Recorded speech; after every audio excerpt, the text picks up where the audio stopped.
Hey everyone, Joe Pellegrino Jr. here from Robbins Pellegrino, a business brokerage firm. In today's recording, we talk a little bit about retiring and what life after selling looks like. Spoiler alert, you don't actually have to retire. So a lot of really good stuff in this recording, and I hope you'll enjoy it.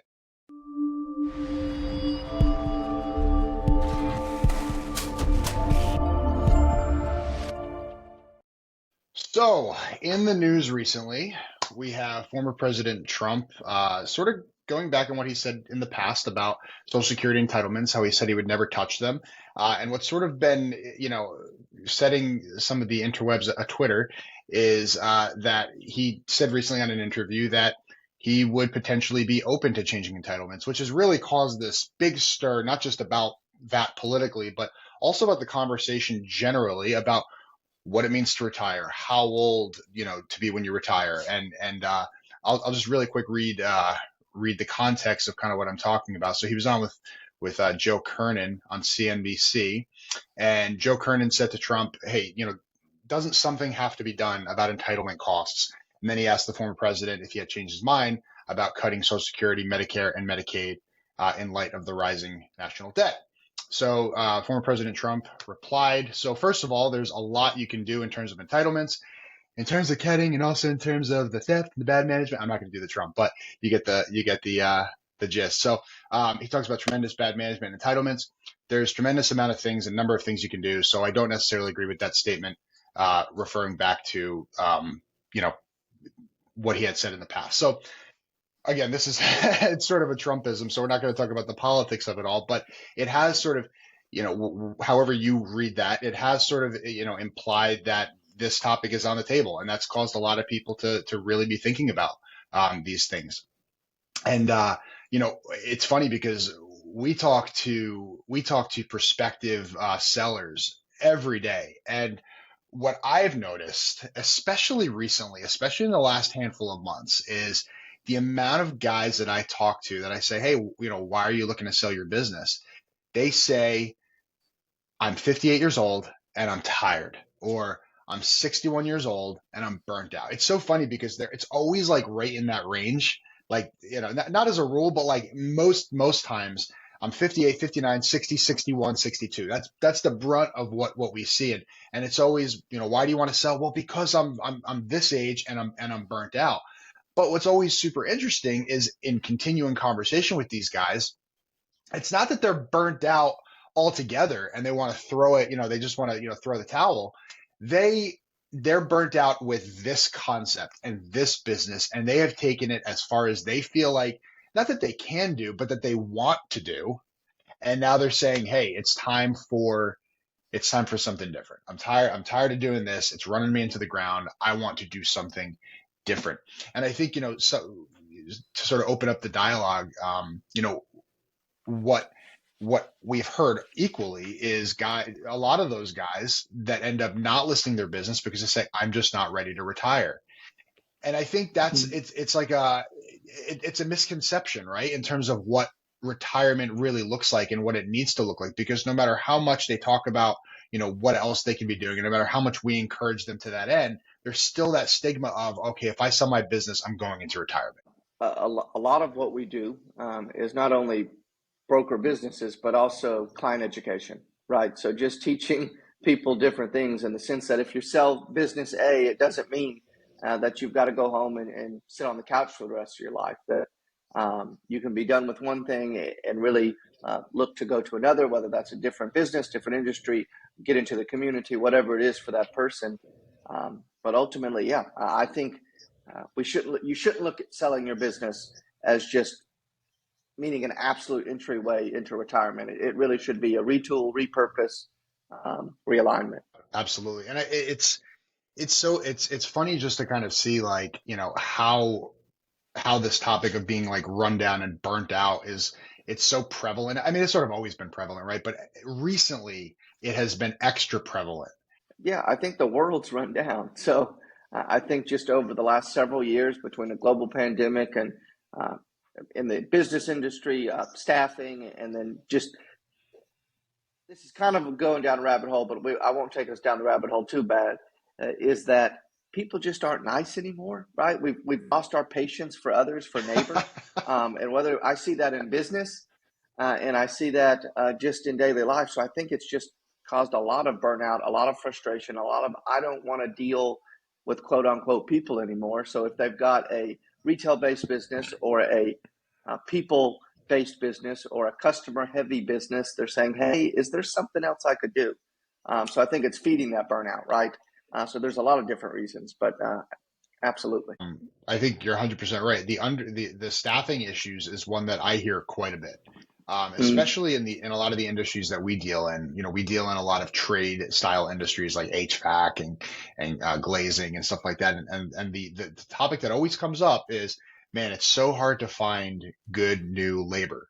And that can run you down as a business owner because when you don't have good labor, most times, to one degree or another, you as the business owner are having to fill the hole somewhere else, right? You're having to overextend right. yourself to take on the work that, a laborer should be doing. Right. And at worst, or really, if you physically can't do the labor, then you're either having to pay existing staff more or get temporary staff or whatever. So then it's hitting your back pocket, which really just frustrates you more, right, as a Right. business owner. But the thing is So that's yeah, I was gonna say the thing is that like, you know how they say like, one man's trash is another man's treasure, right? It's kind of the same concept, right? You are running an HVAC company and you're having labor issues and it's burning you the heck out and you're thinking there is no end to this.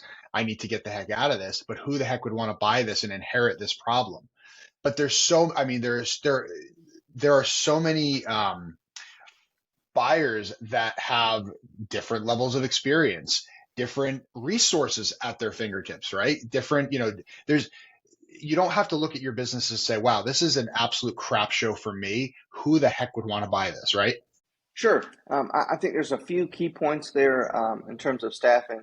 If you're frustrated by your staffing, if you're frustrated by feeling like you're understaffed, then do your best to kind of maintain what is absolutely necessary to keep that revenue what it has been historically. Mm-hmm. But you don't have to worry about being perfectly staffed for a sale, right? If you've got people in your main areas, we can work with that, right? I mean, potential buyers might come in. They may want to run the business. They may want to work the business. They may have different connections, but ultimately you want to try to shore up your staff enough that the business can operate. But if it's not perfectly staffed or at 100%, that's okay. That's not a deterrent to selling. Now, if someone comes to us and says, "Hey, listen, all my guys walked out yesterday," that's a different story. We may have to do a few things for you ahead of listing, but ultimately, it's okay to be frustrated, not feeling like you have a full staff. Doesn't mean you can't sell. Doesn't mean you have to stop or wait on the process. It just means that it might be time for you to be realigned, to do something else, right, and to start that exit process. Exactly. Yeah, I mean, it's wild, how much of this burnout is out there. In a Capital One business study recently, they said over half of business owners report feeling run down, drained. I mean, that's half of like that's a significant statistic when you think about that. And you know why it was only half, right? Why? Because the other half lied. I mean, I mean, I mean, who owns a business and isn't tired and frustrated? I just don't, I think 100%. that's wild to me that really have admitted to it, and I would firmly believe that number is closer to 80% because Yeah. uh, I talk to so many that even when it's good, it can be frustrating, and then when it's not good, or when it's not great, or when it's not quite what it used to be, then it just kind of stacks on top of each other, right? That Yep. discontentment or that frustration or whatever. I definitely find that to be an incredible staff. And burnout is it's scary for a lot of reasons because it can directly affect your business. Hmm. When you, the CEO, you, the owner, you, the man or woman in charge, don't have that passion or don't wake up with that smile on your face every day to go get it, then it's going to directly affect. It's going to trickle down into your staff and to your customers, and ultimately affect profitability, which then, of course, is going to make it hard to sell. I think the big thing on burnout is identifying it, knowing where you are, knowing that you're frustrated, knowing that you see that you're thinking more about when this ends rather than how to make this bigger and better. And that's when you Hmm. need to kind of start that process of, hey, I need to talk to Chandler and Joe. I've got to get out so that I can secure my business, secure that amount that I want to exit with, and then go find something else that I'm really excited about, or that I can be realigned with, right? Yeah. And that's the thing. I think it's being a little bit proactive on that, to the degree that you don't want to wait until you're literally at rock bottom and like, oh, I'm done. I gotta get out. I gotta get out.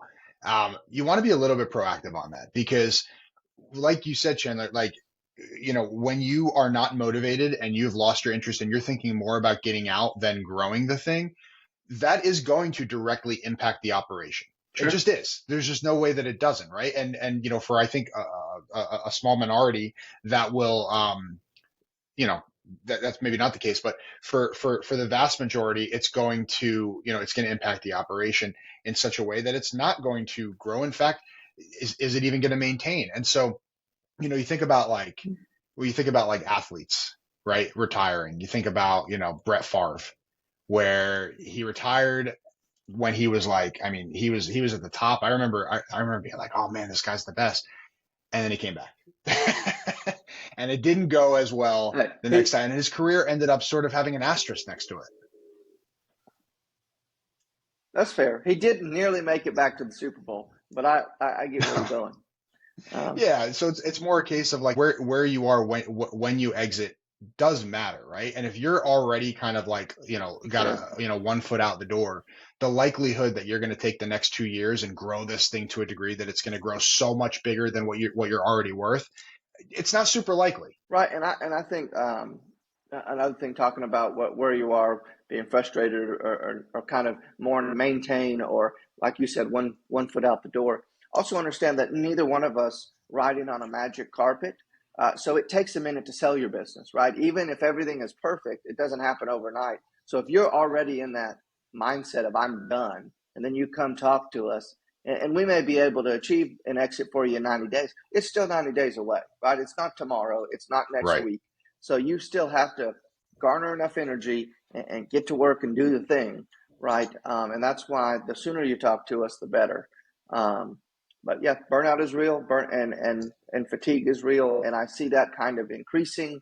So I've said this a number of times on these calls, that this unknown, this political unknown, right, with the upcoming election, it's going to be good for some, bad for others, depending on what you think and feel.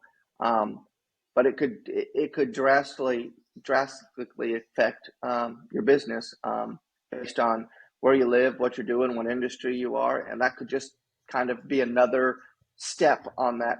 I am super tired of this, right? So it's just kind of knowing, kind of, I would say, take a kind of a gut check ahead of this election cycle, ahead of, and see where you are if you are a business owner. And if you're kind of feeling that already, then it's probably time for evaluation and a conversation, because it's probably only going to get heightened as things change that we can't control, right? Third party changes. So 100%. The world is more and more upside down. And every day. we hopefully things yeah, hopefully things will stabilize, but again, we can't bank on that. No, that's really good. And I think, one of if I could even directly address some of the prospects, that might be listening to this, we've had a lot of prospects come through, had great conversations. They tell me they're tired. They tell me they're ready to get out. They tell me, X, Y, Z. And then it comes time to get their financials and value their business, because at the end of the day, that really is any conversation that we have with anybody. That's the next step. Going to beat that dead horse continually, because that's the case, right? That's the next step, is giving us your financials, of course, protected under an NDA, and ultimately, attributing a value to your business. I get a lot of guys who will, they'll call me a week later and like, you know what, I'm not quite ready to sell the business, so I'm gonna hold off. But what they don't understand is that we're not when we move into valuation, we're not looking to engage with you immediately. There's no obligation to engage with us at that point. You're gonna engage with us when it comes time to sell, because you're gonna love what you see from us. But the point is that there is no obligation there, and so understanding what your business value is today, is extraordinarily important. Again, especially when you're at that age, quote unquote, when, you're starting to think about these things, starting to think about what, you know, repurposement or realignment of your tech outside of your current business, whether that's retirement or whether that's a new opportunity. The clock ticks. And like you said, it's not like when you decide to sell, you sell tomorrow. It's a process, right? And so that process starts with understanding what your value is. And again, you may get your valuation. You may say, wow, okay, I got some work to do. I'm not there yet, Sure. right? And that might even be the motivating factor for you to really get going. And then you come back to us in a year. That's absolutely fine, right? But the point is, don't just push it off, right? Don't just keep pushing it off, because the process has to start somewhere, and you're not getting any younger. Right. And again, I don't want to go down another rabbit hole, but oftentimes when I've heard a client speak to Chandler, I'm just not ready yet, and they don't elaborate, right? They just kind of say, I'm not ready yet.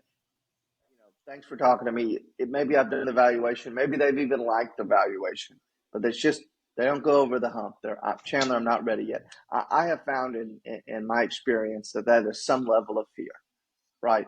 That Yeah. they don't know what's going to happen next. They don't. If they commit to selling, that means they're going to be sold, and then when they're sold, what do I do, right? Hmm. So I really try to have that conversation up front or during the process, right? If we were to go under contract with someone to sell their business, while we're working on all the things to sell their business, I'm also talking to them about what they may want to do next. And maybe they have a plan, maybe they don't. Maybe it's 1041 exchange, maybe they truly do want to retire and they're saying, I can't wait to go to my grandbabies and we're going to move 3 states away. Then maybe I'm connecting them with someone to help find a house. But we're talking about the present and the future the whole time we've got your business under contract. And Hmm. sometimes I feel like when they say, hey, I'm not quite ready yet, it means I don't know what I'm going to do next. So I'm just going to say I'm not ready. And to that, I would just simply say, sometimes that's okay. But there's enough time during Yeah. um, due diligence and that ask me. I don't have all the answers, but I might be able to connect you with somebody that does. We've got great connections with financial planners and CPAs and all different third party references to be able to prepare you for your next transition. Yeah. And again, I think well, first of all, I agree with you 100%. I think that it is fear based. It's the fear of the unknown and the fear of what's next. But even to take it a step further than that, I think for a lot of these guys, it's like, no, I'm not ready to, uppercase R, retire, meaning I'm not ready to just move 3 states away with my grandbaby. Like that's the grandbabies, but that's not where I'm at yet. I'm not ready to throw in the towel. And the thesis really of this conversation is you don't have to be there to sell your business. You just don't. That's not what Sure. it has to mean. There's like you listed off a bunch of different things, but there's so much other opportunity out there, whether you want to move into, purchasing a new business with in a totally new industry, or, maybe you want to get philanthropic. Maybe it's an opportunity to, depending on what your wealth level looks like, maybe it's an opportunity for you to, start a charity or a foundation or get more involved in your local church. I mean, there's so many ways Sure. post sale. And again, we get people that are selling their business in their 30s and 40s, right? Those guys aren't retiring; they're moving on to the Right. next thing. And so, No. just because you're in your late 50s, early 60s, doesn't mean that you can't do that. And in fact, in some ways, you're at your prime to do that because you've got the wealth of experience. You've still got, hopefully, God willing, a couple decades of energy left. Realign, repurpose. I mean, I've seen operators go into consulting in their industry after they retire out of operation. I have Mm, seen them jump into the community, like you said, in nonprofits. I've seen them go invest in real estate where they're going to get rental income now, and now it's passive. Now they're traveling. Now they're not sitting on their butt, in retirement, but they're being able to have different pockets. And maybe you're not making this overwhelming amount of money in this one industry like you were before, but now you've got these different pockets, right? right. And that's nice, right? I think if I was going to big R retire, to me that's going to look like at least 7 different channels of income. So this is a chance to kind of take in a pot of gold and then also realign and get you some different channels of income. So Yeah. yeah, it doesn't have And to one look more thing I want. like it always has, and shouldn't. I guess is my big thing. It shouldn't Right. retirement shouldn't look like it did 10, 15, 20 30 years ago because the world is different. Totally. And one other thing I want to hit on just with the fear aspect is I think sometimes the fear is, you've poured your identity as your business. You've poured everything Mm, into it all this time and it's become your identity. And selling the business means dislocating from that identity. So sure. there is that level of fear that I think that is understandable, right?